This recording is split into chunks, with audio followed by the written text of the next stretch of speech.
تو آ گئے انشاءاللہ تو ابھی وقت بنتا ہے اردو میں بولنے کا، ورنہ میں یہی سوچتا ہوں کہ کوئی ایک اردو والا بھی آ جائے. اور یہ نمبر سے بات کتوں ہیں آپ کتھے ہیں کون آئے ہو ٹھیک ہو.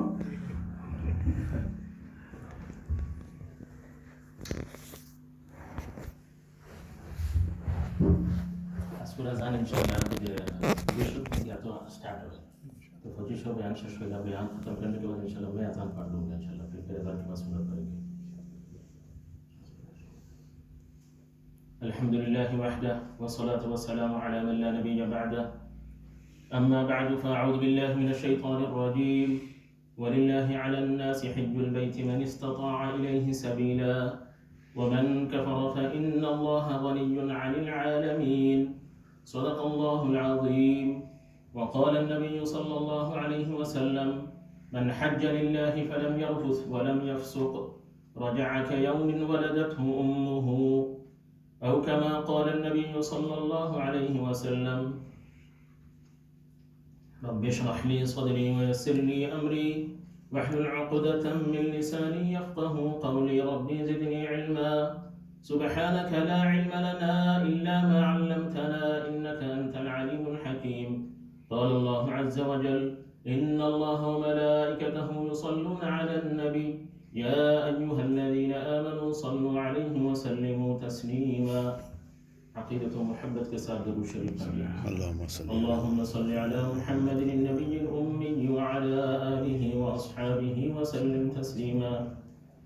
واجب الاحترام محترم سامعین، جمعے کے حوالے سے مختصر وقت کے لیے آپ کے سامنے حاضری کا اور آپ سے مخاطب ہونے کا شرف حاصل ہوتا ہے.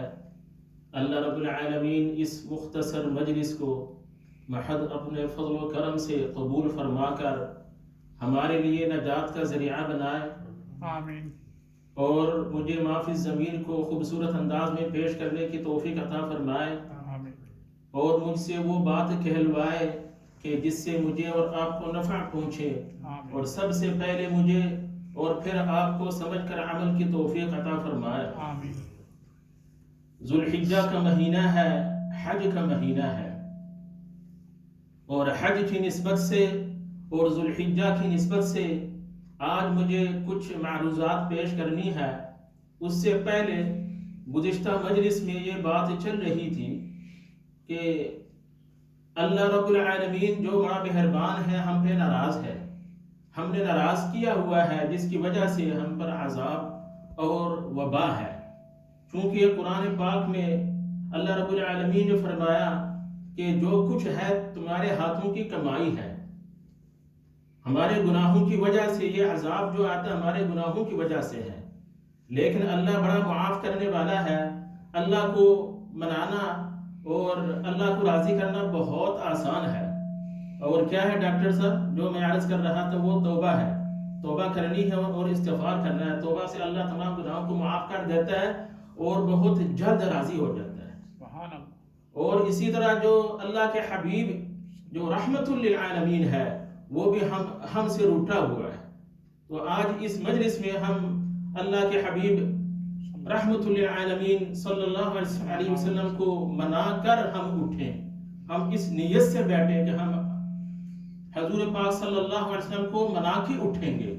اور حضور کو منانا بھی بہت بڑا آسان ہے، اور سب سے زود اثر اور مجرب اور آسان یہ ہے کہ حضور آقا کریم کی محبت کو دل میں اجاگر کر دیں، سینے میں محبت کو اتار دیں. اور سینے میں حضور آقا کریم کو محبت کو اتارنے کے لیے سب سے آسان عمل درود شریف ہے کہ درود شریف پڑھتے جاؤ، درود شریف پڑھتا جا اور حضور کے عاشقوں میں نام لکھتا جا. حضرت ابی بن کعب رضی اللہ عنہ مشہور حدیث ہے، عرض کرنے لگے یا رسول اللہ صلی اللہ علیہ وسلم اپنے وقت مقررہ میں کتنا وقت اور کتنا درود آپ پہ پڑھوں؟ فرمایا جو تم چاہو. عرض کی کہ یا رسول اللہ صلی اللہ علیہ وسلم 1/4 میں آپ پہ درود پڑھوں گا. فرمایا کہ زیادہ پڑھو گے تو زیادہ فائدہ. عرض کرنے لگے کہ میں آدھا حصہ آپ پہ درود پڑھنے میں گزار دوں گا. فرمایا اور زیادہ پڑھو گے تو زیادہ فائدہ. پھر کہنے لگے کہ میں پورا وقت آپ پہ درود پڑھنے میں گزار دوں گا. تب آپ صلی اللہ علیہ وسلم نے بات فرمائی اور ارشاد مبارکہ ہے کہ اذن یغفر ذنبک وتکفی ہمک، تب اللہ رب العالمین تمہاری تمام پریشانیوں کو دور کر دیں گے۔ آج ہم پریشان ہیں، فرمایا تمہارے تمام پریشانیوں کو دور فرما دیں گے اور تمہارے تمام گناہوں کو معاف کر دیں گے۔ آج کی مجلس میں ہم تحیہ کریں کہ ہم زیادہ سے زیادہ درود پڑھیں گے اور حضور آقا کریم صلی اللہ علیہ وسلم کو ہم منائیں گے، خوش کریں گے۔ آپ کی روح مبارک ہم پہ ناراض ہے۔ اور پھر میں یہ عرض کرنے کی کوشش کر رہا تھا کہ کچھ عاشقوں کا قصہ میں آپ کو سنا رہا تھا۔ ان عاشقوں میں ماشاءاللہ آج ضمیر صاحب آ گئے کہ ان عاشقوں میں ایک عاشق امام دار الہجرہ امام مالک رحمۃ اللہ علیہ کا واقعہ میں نے آپ کو سنایا تھا۔ تو آج میں آپ کو آج یمن کی طرف لے جاؤں گا اور وہاں بھی ایک عاشق ہے جو آپ کو نظر آئے گا، میں اس کے دیدار کراتا ہوں آج آپ کو۔ حضور اقدس صلی اللہ علیہ وسلم نے حضرت عمر رضی اللہ عنہ سے ارشاد فرمایا کہ اے عمر، تمہارے زمانے میں ایک بندہ آئے گا قرن سے، جس کا نام ہوگا اویس، اور اس کا قبیلہ ہوگا مراد، اور اس کی شاخ ہوگی قرن یعنی اویس قرنی، اور اس کا قد ہوگا درمیانہ، اس کا رنگ ہوگا کالا، اور اس کے جسم پہ ایک سفید نشان ہوگا۔ جب وہ آئے تو اس سے دعا کرانا، سبحان اللہ، اور اے علی تو بھی اس سے دعا کرانا۔ اب دونوں حیران ہو گئے کہ ظاہر بات ہے کہ عمر کے زمانے میں جب وہ بندہ آئے گا تو ظاہر بات ہے کہ وہ تابعی ہوگا، وہ صحابہ تو نہیں ہوگا، وہ تابعی ہوگا، اور جس کے بارے میں خود حضور آقا کریم فرما رہے کہ اس سے دعا کرانا، اس کی ہستی کیسی ہستی ہوگی؟ عید کی جماعت واپس نہ آئے انشاءاللہ۔ تو وہ ہستی کیسی ہستی ہوگی کہ جس کے بارے میں خود حضور آقا کریم کا ارشاد ہے، حکم فرما رہے کہ اس سے دعا کرانا۔ تو حضرت عمر رضی اللہ عنہ کے زمانے میں وہ ہر سال حج کو جاتے اور ان کو ڈھونڈواتے۔ آخر ایک سال انہوں نے تمام حاجیوں کو جمع کیا اور فرمایا کہ سب کھڑے ہو جائے، اور پھر فرمایا کہ سب بیٹھ جائیں سوائے یمن والے، کہ یمن والے کھڑے رہیں۔ پھر آپ نے فرمایا کہ یمن والے بیٹھ جائیں سوائے مراد والے، یعنی مراد والے کھڑے رہیں۔ پھر آپ نے فرمایا کہ سارے بیٹھ جائیں، مراد والے بیٹھ جائیں سوائے قرن والے۔ تو ایک بندہ قرن میں سے ایک بندہ کھڑا رہا، تو آپ نے فرمایا تم قرنی ہو؟ تو وہ کہنے لگا ہاں میں قرنی ہوں، میں قرن سے ہوں۔ فرمایا تم اویس کو جانتے ہو؟ تو وہ کہنے لگا کہ وہ میرا سگا بھتیجا ہے، میرے بھائی کا بیٹا ہے، میں جانتا ہوں، لیکن وہ تھوڑا پاگل سا ہے۔ ذرا اللہ اکبر سبحان اللہ، کیا کہہ رہے ہیں؟ لیکن وہ تھوڑا پاگل سا ہے۔ عمر رضی اللہ عنہ رونے لگ گئے اور کہا جو عاشق ہوتا ہے پاگل ہی نظر آتا ہے، جو عاشق ہوتا ہے پاگل ہی نظر آتا ہے۔ آپ نے پڑھا نہیں ہے سیر کی کتابوں میں، اور گزشتہ مجلس میں یہ کوشش کر رہا تھا آپ کو سنانے کے لیے کہ جب حضور اقدس صلی اللہ علیہ وسلم کا وصال ہوتا ہے، جب یہ خبر پہنچتی ہے عمر رضی اللہ عنہ وہ پاگل تھے۔ کون عمر؟ جن کے بارے میں خود حضور اقدس صلی اللہ علیہ وسلم کا ارشاد ہے کہ میرے بعد اگر کوئی نبی ہوتا تو عمر نبی ہوتے۔ نبی کی اور نبوت کی صلاحیت ہے ان میں، اور جن کی تمنا اور خواہش پر 18 دفعہ وحی اتری، وہی عمر ننگی تلوار گھماتا ہوا باہر نکلا اور کہتا ہے کوئی مائی کا لال ہے جو میرے سامنے کہہ دے کہ حضور کا انتقال ہوا ہے، وصال ہو چکا ہے، تو میں اس کی گردن نہ اڑا دوں۔ کوئی کہے تو صحیح، اس کی بیوی کو میں بیوہ کر دوں گا، اس کے بچوں کو میں یتیم کر دوں گا۔ عجیب کیفیت تھی۔ جو حضور کا عاشق ہوتا ہے پاگل ہی ہوتا ہے۔ ابو بکر رضی اللہ عنہ تشریف لائے، ہاتھ آگے بڑھایا، وہ سننے کو اور ماننے کو تیار ہی نہیں ہو رہے تھے۔ بلال حبشی رضی اللہ عنہ کیا ان کا حال تھا؟ مدینہ کی گلیوں میں پھر رہے تھے مارے اور رو کے ان کا حال سے نڈال ہو گئے تھے۔ زید بن عبداللہ رضی اللہ عنہ ان کا واقعہ بھی میں نے سنایا، باپ کو پانی دے رہے تھے، جب خبر پہنچی کہ حضور کا انتقال ہو گیا، وصال فرما چکے ہیں، تو اسی وقت کھڑے کھڑے دعا کرتے کہ اللہ میری آنکھوں کی بنائی کو چکے کہ آج سے میں اور کسی کو مجھے دیکھنا گوارا ہی نہیں ہے۔ کیسے عاشق تھے کہ اور کسی کو دیکھنا مجھے گوارا نہیں ہے، آقا کریم نہیں رہے، میں اور کس کو دیکھوں گا۔ حضرت حسان بن ثابت رضی اللہ عنہ جو شاعر رسول اللہ صلی اللہ علیہ وسلم ہے، جن کے اشعار مشہور ہیں، وہ کیا کہتے ہیں کہ کاش کہ مجھے کوئی سالہ کالا سانپ ڈس لیتا اور میری زندگی کا خاتمہ کر دیتا، یعنی مجھے زندہ رہنا ہے ہی نہیں، کاش کہ میں مر جاؤں۔ اور اسی طرح عبد الرحمن بن عوف رضی اللہ عنہ، ان کے بارے میں مشہور ہے کہ ان کی عجیب کیفیت تھی، رو رہے تھے اور چلا رہے تھے اور گلیوں میں پھر رہے تھے۔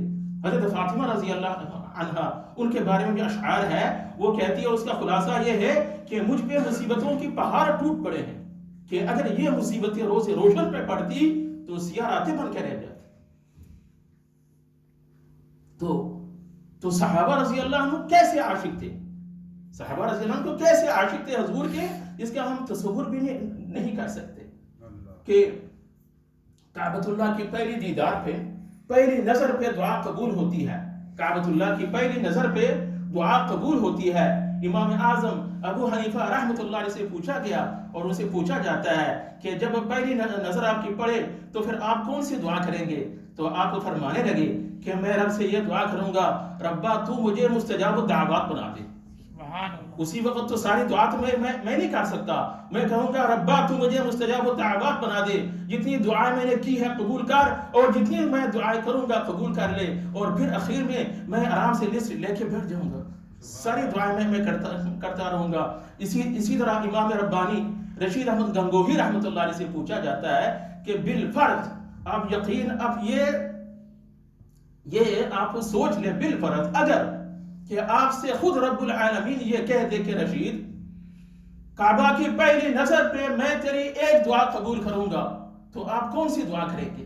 ان سے پوچھا گیا تو وہ کہنے لگے کہ میں رب سے عرض کروں گا کہ ربا صحابہ کو حضور آقا کریم سے جو محبت تھی، اس محبت کا ایک حصہ مجھے بھی عطا کرو۔ سبحان اللہ۔ ہاں، کوئی سوچ بھی سکتا ہے کہ صحابہ کو کیسی محبت تھی۔ صحابہ کہتے تھے کہ یا رسول اللہ صلی اللہ علیہ وسلم، آپ ہمیں ہمارے اولاد سے، ہمارے ماں باپ سے، ہم کہہ سکتے ہیں ہمارے ماں باپ سے کوئی زیادہ پسند ہے، اولاد سے زیادہ پسند ہے، لیکن صحابہ کہتے تھے کہ یا رسول اللہ صلی اللہ علیہ وسلم، آپ ہمارے اولاد سے، ماں باپ سے، بیوی بچے سے، پوری دنیا کے لوگوں سے، تمام لوگوں سے، حتیٰ کہ جان سے بھی آپ زیادہ پیارے ہیں۔ سبحان اللہ۔ کوئی مثال پیش نہیں کر سکتا ایسا کہ آپ جان سے بھی زیادہ پیارے ہیں۔ آپ حکم فرمائے دریا میں چھلانگ لگا دیں گے، آپ حکم فرمائے آگ میں کود پڑیں گے۔ تو حضرت عمر رضی اللہ عنہ روتے ہوئے فرمانے لگے کہ اویس آیا ہوا ہے، کدھر ہے؟ تو وہ کہنے لگا کہ عرفات کی طرف اونٹ چڑھاتا ہوا نکل پڑا ہے۔ تو حضرت عمر رضی اللہ عنہ اور علی رضی اللہ عنہ دونوں نے دوڑ لگا دی عرفات کی طرف، 10-11 میل ہے، دوڑ لگا کے وہاں پہنچے تو دیکھا کیکر کے درخت کے نیچے ایک بندہ نماز پڑھ رہا ہے اور اس کے چاروں اطراف اونٹ چڑھ رہے ہیں، اور جو اس کی نشانیاں دیکھی تو سمجھ گئے یہی اویس ہے۔ تو وہاں بیٹھ گئے۔ جب انہوں نے لوگوں کے آنے کی آہٹ محسوس کی تو سلام پھیرنے کے بعد عمر رضی اللہ عنہ فرمانے لگے، ارے بھائی تم کون ہو؟ تو وہ کہنے لگے میں مزدور ہوں۔ فرمایا تمہارا نام کیا ہے؟ تو کہنے لگے میں اللہ کا بندہ ہوں، میں اللہ کا بندہ ہوں۔ وہ کہنے لگے ہم سارے اللہ کے بندے ہیں، لیکن ماں باپ نے جو نام رکھا ہے وہی آپ بتائیں۔ تو وہ کہنے لگے آپ پوچھنے والے کون ہوتے ہیں؟ تو اتنے میں حضرت علی رضی اللہ عنہ بول پڑے کہ یہ ہمارے امیر اور خلیفۃ المسلمین حضرت عمر بن الخطاب رضی اللہ عنہ ہے، اور میں علی بن ابی طالب ہوں۔ تو وہ چونک اٹھے اور معذرت کی اور کہنا کہ ہاں میں اویس ہوں۔ تو یہ عرض کرنے لگے، ماشاءاللہ، یہ عرض کرنے لگے کہ ہاتھ اٹھائیے اور ہمارے لیے دعا کیجیے، ہاتھ اٹھائیے اور ہمارے لیے دعا کیجیے۔ تو وہ حیران ہو گئے اور جھونک اٹھے اور رونے لگے کہ میری کیا اوقات ہے کہ آپ صحابی رسول ہیں، آپ حضور آقا کریم کے مجلس میں صبح شام بیٹھے ہیں، اور آپ اتنے بڑے امیر المؤمنین ہیں، اور آپ علی بن ابی طالب ہیں، میں آپ کے لیے دعا کروں؟ وہ کہنے لگے کہ خود حضور آقا کریم کا حکم ہے کہ جب اویس سے ملو تو ان سے دعا کراؤ، جب اس کا ہاتھ اٹھتا ہے خالی واپس نہیں آتا۔ سبحان اللہ۔ روتے رہے اور رو کے پھر کہنے لگے کہ اچھا بتاؤ کہ حضور آقا کریم کے لبوں میں میرا نام کیسے آیا تھا، کیسا میرا نام آیا تھا، تم تو وہاں صبح شام بیٹھتے ہو، تو جب میرا تذکرہ ہوا تو کیسے تذکرہ ہوا، اور روتے رہے. تو انہوں نے عرض کی کہ ارے بھائی اتنی محبت تھی تو زیارت کو آئے نہیں، اتنی محبت تھی تو زیارت کو آئے نہیں. جو سلمان فارس سے آ گیا، سلمان فارسی رضی اللہ عنہ جو ایران فارس ہے، سلمان فارس سے آ گیا، سہیب روم سے آ گیا، اور بلال حبش سے آ گیا، اور تم یمن سے نہیں آ سکے. تو وہ کہنے لگے اچھا تم تو صبح و شام میرے آقا کریم کی خدمت میں بیٹھنے والے ہو، اچھا بتاؤ میرے آقا کریم کے یہ ابرو جو ہے یہ جڑے ہوئے تھے یا کھلے ہوئے تھے؟ دونوں سوچنے لگے. تو وہ کہنے لگے کہ کوئی دور سے دیکھتا تو جڑے ہوئے نظر آتے، اور کوئی قریب سے دیکھتا تو کھلے ہوئے نظر آتے. سبحان اللہ، سبحان اللہ العظیم. یہ حضور کا عاشق ہے. اور ان کے بارے میں اور ایک واقعہ تاریخی واقعہ ہے، اور تاریخی واقعہ یہ ہے کہ جب غزوۃ الاحد میں مسلمانوں کو شکست ہو چکی تھی اور کفار قریش چاروں طرف سے پوری قوت کے ساتھ حضور آقا کریم کو شہید کرنے کی غرض سے قریب آ چکے تھے، اور اس وقت چند صحابہ 12-14 صحابہ حضور کو گھیرے میں لیے ہوئے تھے اور تیر تلواروں کو روک رہے تھے. تو ایک کافر نے دیکھا کہ صحابہ کی نظر تیر تلواروں پہ ہے، تو اس نے ایک پتھر اٹھایا، جو مشہور واقعہ ہے، پھر میں آپ کو عرض کر رہا ہوں. تو اس نے ایک دم دے مارا، پتھر مارا، اور صحابہ کے سمجھنے سے پہلے سرور کائنات محمد رسول اللہ صلی اللہ علیہ وسلم کی منہ مبارک اور منہ پہ لگا، اور آپ یوں جا کے پیچھے گر گئے کھڈے. وہاں کھڈا تھا، گردن مبارک کھڈے میں لگی، اور آپ زخمی ہو گئے، اور وہیں آپ بے ہوش ہو گئے. آپ کے دانت ٹوٹ چکے تھے اور چہرہ خون تھا. تو تاریخی واقعہ ہے، کوئی حدیث مبارکہ نہیں ہے، لیکن جب یہ خبر اویس قرنی کو پہنچی وہ عاشق طرف اٹھا. جب یہ خبر اویس قرنی کو پہنچی عاشق طرف اٹھا اور کہنے لگا میرے آقا کریم کو کتنی تکلیف ہوئی ہوگی، کون سا دانت ٹوٹا ہوگا، کون سے دانت، اس طرح ایک ایک کر کے سارے دانت اس نے توڑ دیے. عاشق ہے، سارے دانت توڑ دیے. اب میں حدیث مبارکہ آپ کو سناتا ہوں کہ حضور آقا کریم محمد رسول اللہ صلی اللہ علیہ وسلم نے ارشاد فرمایا کہ میدان محشر میں اویس قرنی بھی باقی جنتیوں کے ساتھ چل رہا ہوگا، اور جب جنت کے دروازے کے قریب پہنچے گا تو اویس قرنی کو روک دیا جائے گا اور باقیوں کو جانے دیا جائے گا. اویس قرنی پریشان ہوگا، لیکن پھر اعلان ہوگا کہ اویس سر اٹھا اور اس طرف دیکھ، وہ سارے جہنمی ہے، تو شفاعت کرتا جا، اور تیری شفاعت کے طفیل آج میں ان کے لیے جنت لکھتا جاؤں گا. تو اشارہ کرتا جا، جدھر تیری انگلی اٹھے گی ان کے لیے جنت میں لکھتا جاؤں گا. سبحان اللہ. یہ عاشق کا مقام ہے، یہ ایک عاشق ہے، حضور آقا کریم کا عاشق ہے، اور اس کا عاشق کا مقام ہے. اور یہ کیوں زیارت کو نہ آ سکے؟ اس لیے کہ ان کی بوڑھی ماں، نابینا ماں کی خدمت نے ان کو روکا تھا، ان کی خدمت کی وجہ سے نہ آ سکے. چونکہ یہ ذوالحجہ کا مہینہ ہے، اور ذوالحجہ کے اشہر حرم کے اندر داخل ہے، اور یہ بھی عاشقوں کا مہینہ ہے. جی ماشاءاللہ حضرات، آپ تو آئے ہیں، بہت دیر سے آئے ہیں، اب تو انشاءاللہ وقت بھی ختم ہو رہا ہے، اور ساتھی ابھی آ رہے ہیں انشاءاللہ. ابھی 2 منٹ کے اندر جو کچھ ہوگا میں آپ کو سنا دوں گا. ہمارے ٹائم کی پابندی ہوتی ہے انشاءاللہ، جو اللہ پاک نے چاہا انشاءاللہ، جو اس کی مرضی ہوئی وہی میں عرض کر دوں گا انشاءاللہ. تو یہ ذوالحجہ کا مہینہ ہے، اور آج 6 تاریخ ہے، اور بخاری شریف کے حدیث مبارکہ کا خلاصہ یہ ہے کہ پورے سال کے دنوں میں ذوالحجہ کا جو پہلا عشرہ ہے یہ اللہ کو سب سے زیادہ محبوب ہے. تو صحابہ عرض کرنے لگے یا رسول اللہ صلی اللہ علیہ وسلم کیا جہاد سے بھی افضل ہے؟ فرمایا ہاں جہاد سے بھی افضل ہے، البتہ وہ مجاہد جو اپنی جان و مال کے ساتھ شہید ہو جائے یقیناً وہ مجاہد افضل ہے. اور یہ ذوالحجہ کا مہینہ ایک دن، اور ذوالحجہ کے مہینے میں روزہ رکھنا سنت ہے. آپ صلی اللہ علیہ وسلم نے کبھی ناغہ نہیں فرمایا، اور ایک دن کا روزہ ایک سال کے برابر ہے. اور ہم سے گزر رہا ہے، آج 6 تاریخ ہے اور 3-4 دن باقی ہے. ہم ماحول بنائے اور اس کی قدر کریں. ایک دن کا روزہ ایک سال کے برابر ہے، 1 سال کی نیکی اس کے لیے لکھ دی جاتی ہے، اور 1 سال کا گناہ معاف کر دیا جاتا ہے. امام حضرت علامہ ابن حجر اسقلانی رحمۃ اللہ علیہ سے پوچھا گیا تو انہوں نے بتایا کہ ان ایام میں سارے اعمال جمع ہو جاتے ہیں، کیوں ذوالحجہ کی اتنی فضیلت اور قدر ہے کہ ان ایام میں سارے اعمال جمع ہو جاتے ہیں. ان میں سے ایک قربانی ہے اور حج ہے.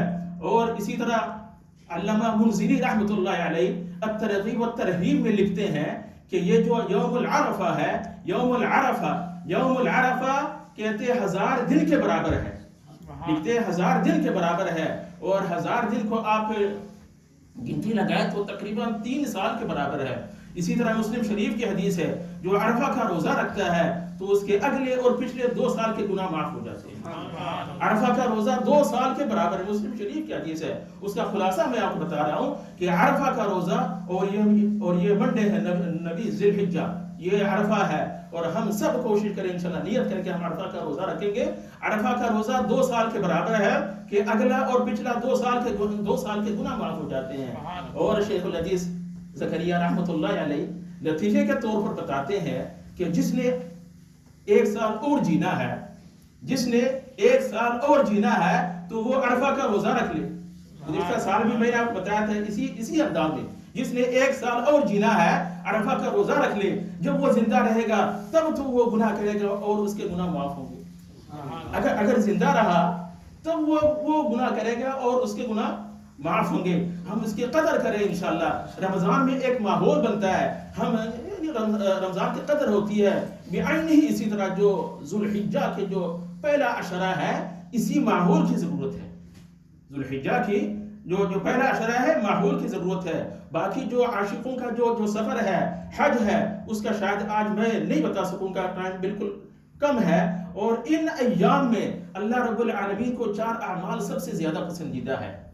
4 اعمال اور بہت آسان اعمال ہے. اس میں سبحان اللہ ہے. آپ کے ساتھ کہیے سبحان اللہ، الحمدللہ، لا الہ الا اللہ، اللہ اکبر. یہ 4 الفاظ اور 4 کلمات اللہ کو بہت زیادہ پسند ہے. اور دوسری ایک حدیث مبارکہ ہے کہ یہ ایک لفظ میزان کو بڑھ دیتا ہے. سبحان اللہ. وہ پیچھے سے بات نہیں آ رہی، آپ بھی سبحان اللہ کہتے ہیں. سبحان اللہ کچھ لیتے ہوئے جائیں انشاءاللہ.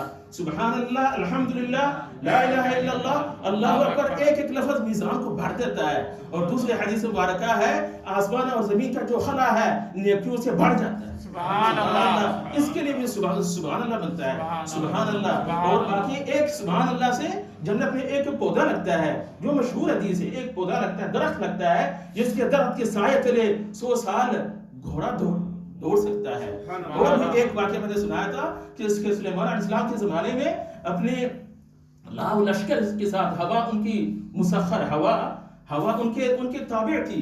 تو ہوا کے ذریعے اپنی جو عرش ہے اس کے ساتھ سفر کر رہے تھے. اور لاؤ لشکر کے ساتھ ایک کسان وہاں کاشتکاری کر رہا تھا. جب اس نے یہ شان دیکھی اس نے کہا سبحان اللہ.